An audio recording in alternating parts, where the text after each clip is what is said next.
welcome to In Touch with Durham County. I'm Deborah Craig Ray, General Manager of Strategic Planning and Innovation. Joining me is our co-host, Wendy Jacobs, Chair of the Durham Board of County Commissioners. Thank you, Deborah. We use this show to share vital information about the exciting programs and services provided by Durham County government. Derek Bowens is Durham County's new elections director. He began his tenure the first week of June.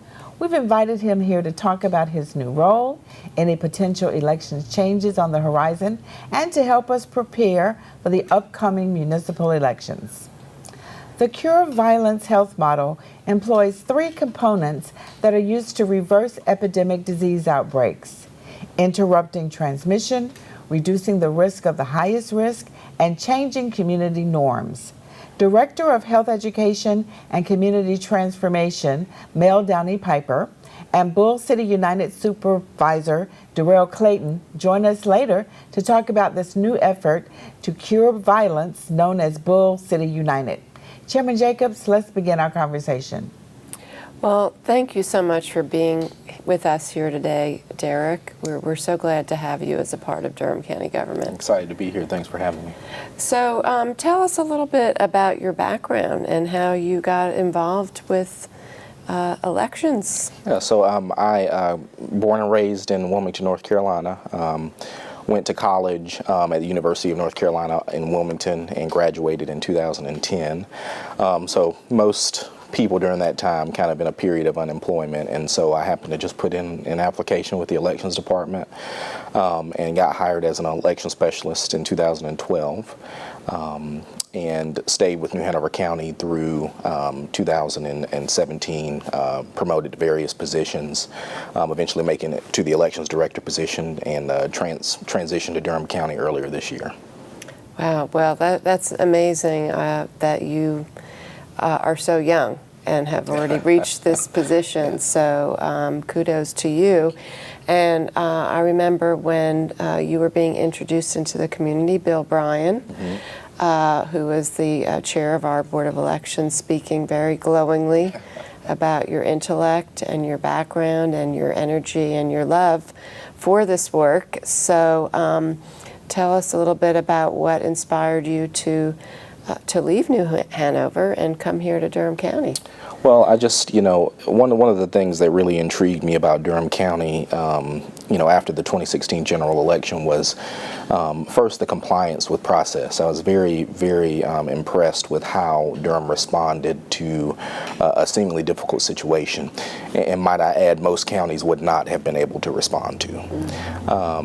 And so that was very intriguing to me, and also the community engagement and just care about Durham County that I saw from the community was very exciting, and it was something that I wanted to be a part of, and thankfully Durham County Board of Elections saw fit to bring me in, and it's been exceeded my expectations.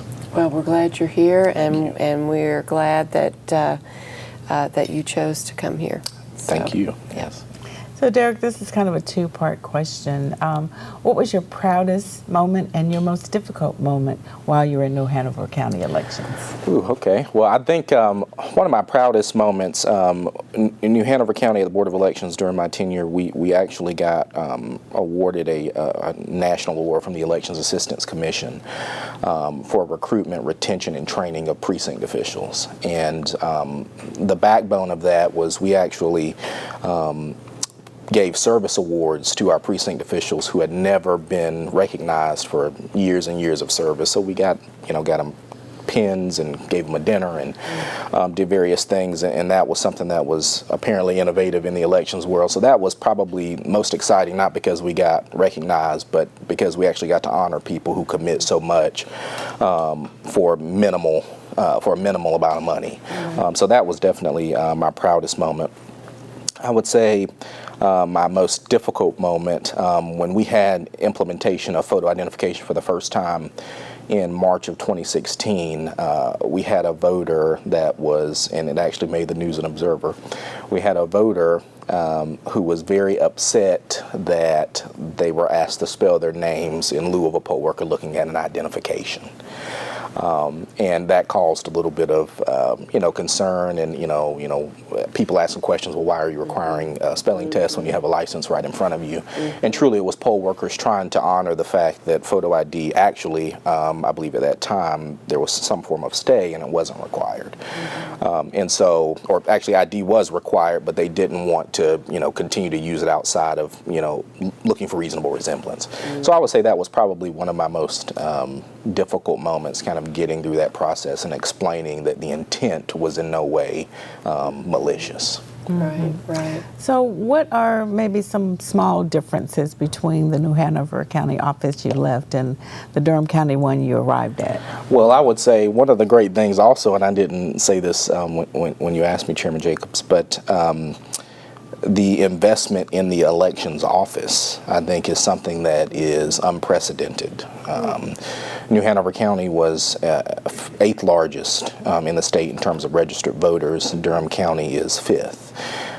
We had 6 total employees, including myself. Durham County has 10, including myself. And so I just think the investment in people to make elections work is just extremely impressive, and something that I did not have in New Hanover County. It was, you had to fight for a lot of what you got, but here there is an investment in elections, and I hope that it spreads across the elections world, because elections administrators need it. Absolutely. Well, we recognize that how important the elections process is, and that is often one of the primary services that people use in Durham County.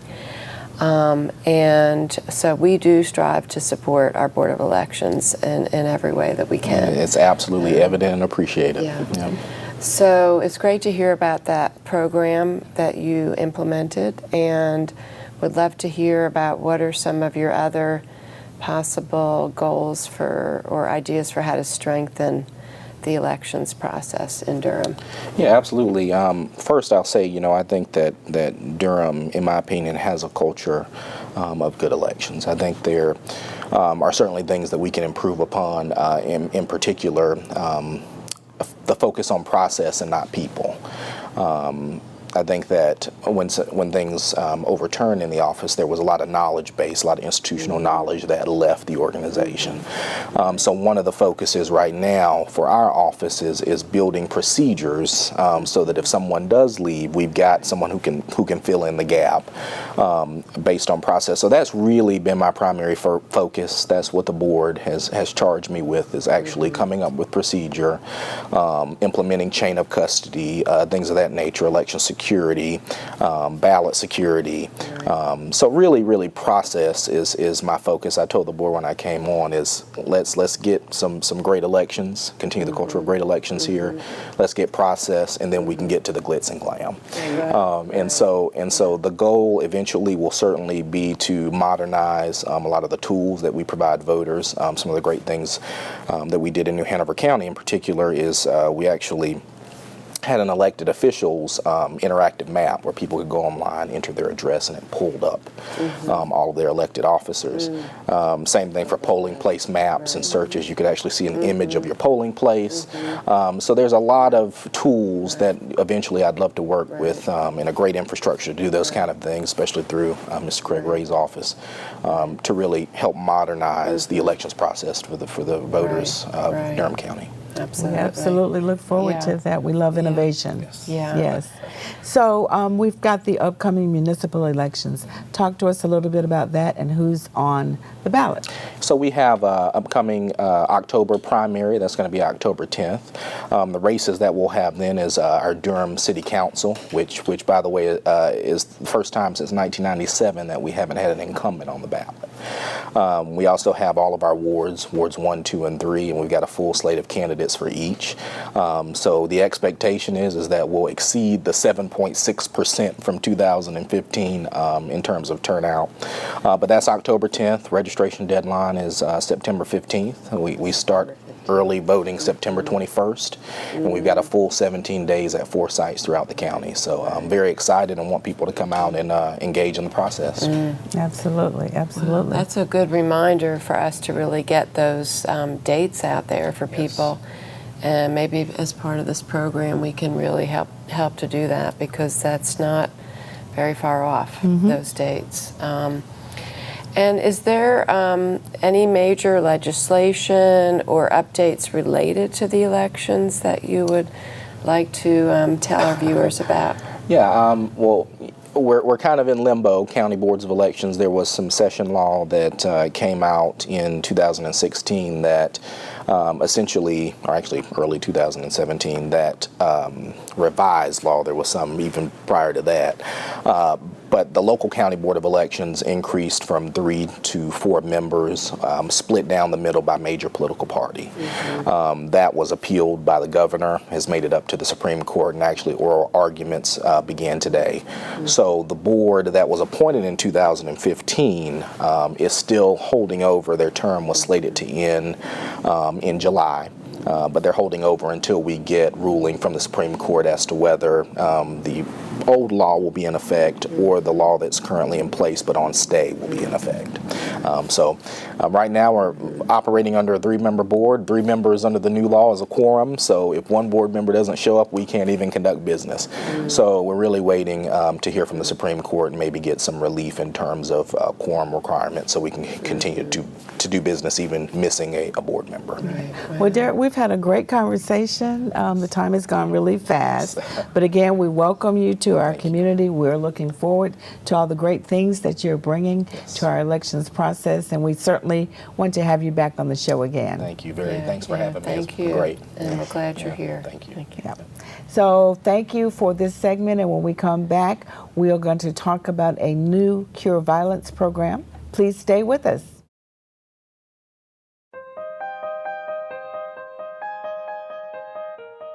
Why do counties matter? Simple. Counties provide the services we all depend on.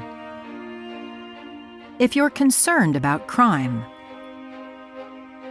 get a regular flu shot. Drive to work. Take public transportation. Or experience a natural disaster in your community.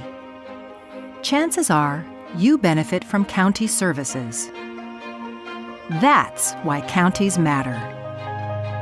With America's system of federalism, counties are a key level of government, serving the people directly. So, do you vote? Had a recent hospital stay? Know someone in a nursing home? More reasons why counties matter. There are 3,069 counties across the country, with populations big and small. Most of us live and work in one. Even the nation's capital is considered a county. These county governments ensure that the food you eat in restaurants is safe. They care for the mentally ill, run court systems, build local economies, and operate 911 emergency systems. They manage parks and recreation facilities. And the list goes on. Thing is, counties serve the American people in so many ways, keeping our communities healthy, vibrant, safe, and fiscally sound. That's why counties matter.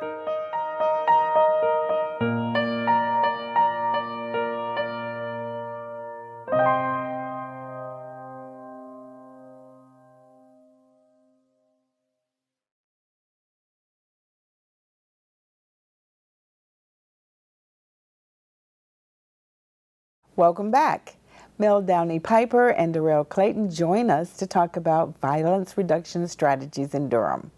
Commissioner Jacobs, let's continue our show. Okay, well, thank you. Thank you so much, Darrell and Mel, for being with us here today. So can you tell us about why is the Department of Public Health involved in strategies to reduce gun violence in our community? Well, we think it's really important. We think that gun violence is a public health issue. We've been working on this for a little bit. So we have like the gun safety team where we give out gun locks to any Durham resident who has a gun. We have Project Build, which has been a county program for several years, working with young people who are at risk of gang involvement. But most recently in November, we launched Cure Violence. And in Durham, we call it Bull City United. And that is a public health model. We believe that we have a place at the table. And that's based off of the Cure Violence model, which started in Chicago. In 1995, and they found 40 to 70% reductions in gun violence in cities that actually implemented that. And there's three main components to the program. So we're basically trying to interrupt violence. So we hire people who do that, who can stop conflicts, who can stop mediations. We're trying to work with the highest risk individuals and stop them from promoting violence. And then we're just really trying to change the culture in Durham. Wow. Well, so it's really exciting to hear about what's happening. I mean, why is this important? I mean, how is gun violence a health issue? So there's a lot of different ways to kind of tackle the issue of violence, which is really complicated. A lot of times we've done the law enforcement approach, but public health has a totally different role to play. And so we view violence as a health issue. So when you think about violence, we want to think about it as actually a behavior. So something like smoking, drinking, exercising. So when we think of it as a behavior, then we know how to treat it that way. We know that kind of criminalizing it or really like locking people up isn't always the solution, right? We know that making kind of moral judgments isn't the solution. We know that violence, when you're exposed to it, especially when you're chronically exposed to it, you're more likely to commit violence yourself. We know that people aren't inherently violent. Most people aren't violent. And that since it's a behavior, we can change it. And so public health looks at it in a really different way. Right, absolutely. So is this program done throughout the community, or are there certain areas of Durham where you are managing this program? We have target areas, is what we call it. And right now we're in the McDougal Terrace community is one of our target areas, and south side of Durham is the other. And we selected those areas based off of data collected from law enforcement in 2015. And these were the areas that had the highest rate of gun violence. Mm-hmm. Now, I know you're the supervisor. Talk about the team that you have and kind of what you all do. Okay, yeah, I'm the direct supervisor of day-to-day activities. We have violence interrupters. And what the violence interrupters do is interrupt violence by their relationships that they once had in the community. Well, they still have them, but they once contributed to violence themselves, and now they're trying to change their life. They went through a series of trainings as well as peer support training so that they would learn how to engage from a different approach. And that allows them, the violence interrupters, to go in and do what law enforcement and government officials haven't been able to do. Who better to talk to a gang member or someone who's high risk of violence than someone who can relate to that. And so that commonality that they have, it allows them to go in. Mostly on the front end, we try to prevent violence, and if a violent act occurs, then we try to prevent retaliation. And that's the main job of the violence interrupter. Well, we also have outreach workers. So now if your norm is to commit violent acts, now that we're asking you to stop, to do something different, look at the big picture, and we teach you about it being like an infectious disease, the Cure Violence model. They are referred to our outreach workers who go about the task of helping change your community norm, which may be continuing education, maybe employment, just connecting you to whatever you need to live a more productive life. So it's great to hear, just try to understand what the kind of work that you all are doing as the violence interrupters and the outreach workers. Could you maybe tell us a story about, so that people can understand what it's like maybe day to day, the work that you do, or maybe a success story that you've had as an example? Sure. My biggest task as the supervisor in day-to-day operations is I feel like it's my biggest task, Ms. Jacobs, is to keep these individuals from getting pulled back in themselves. because they're working in quote unquote toxic environments every day, and they're around some things that they were, familiar with. And so my task is self-care and making sure that they check in. I do individual supervision with them from day to day. But success, we've had a lot of success. It's hard to choose just one, but we've had mediations done throughout the city. Mediations where if we had not done that, it might not only affect our target area, but shootings throughout the city. So we take opposing sides and we do a mediation, find a neutral spot, and we come there. Our team brings the different sides, Group A, Group B. We sit down and we do a mediation, bringing it to the table. And what we found is a lot of these guys really want to stop the violence, they just don't know how. Because again, it has become their norm. So when we sit down at the table, we find that everybody has a mother, a father, children they want to raise, and again, they just don't know how, and they're very grateful to us for bringing them to the table and doing this. Now, our outreach workers are doing a great job. We've sent at least 25 kids back to school, including the Youth Build program that's new in Durham, and several guys, around 15, have gotten employment. Yeah, so we celebrate that. That is the true success. Yes, it is. Absolutely, absolutely.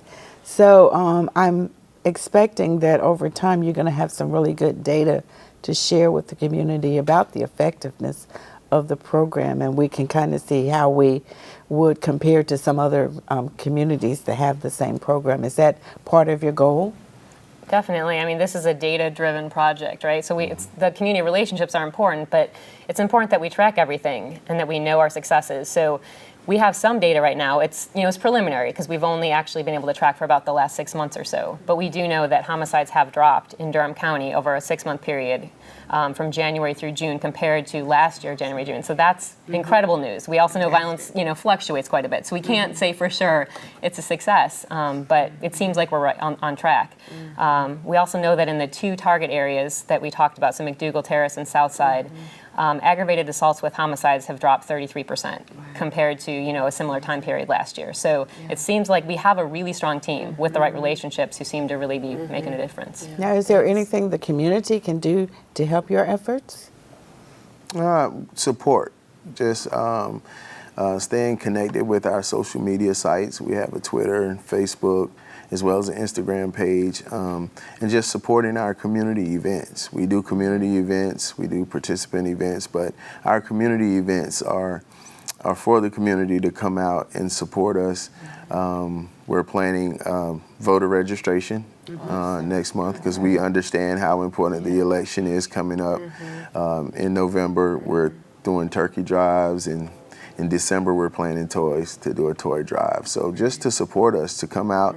And also, Mel and I were chatting, that's something that we all as adults, just do your part as an adult. If you see a small child, you see someone that you can mentor, bring your services or volunteer your time and bring it to the table. You can't do what we do on a day-to-day basis, but you can do your part. And it takes a community, a village these days. Yeah, well, we're just so excited that this program is going on. And thank you guys so much for joining us. Is there a way the community can get in touch with you for more information? Definitely. We have a website. We have Twitter, Facebook. So the easiest thing is really to just Google Bull City United, and you can have access to all of those social media handles in our website. There is a volunteer form on there as well. Right. Very Awesome. nice. Well, thank you so much for the work you're doing, and Durham County is proud to support this effort. Thank you. Thank you so much. Thank you. Yeah. So we've had another great show. Absolutely. Absolutely. So I look forward to our next show and what topics we will cover. Absolutely. So, we'll be fanning out in the community and just finding out what's of interest to our citizens and bring some more good information to them. Thank you all so much for watching us, and we appreciate your attention to In Touch with Durham County. Cheers.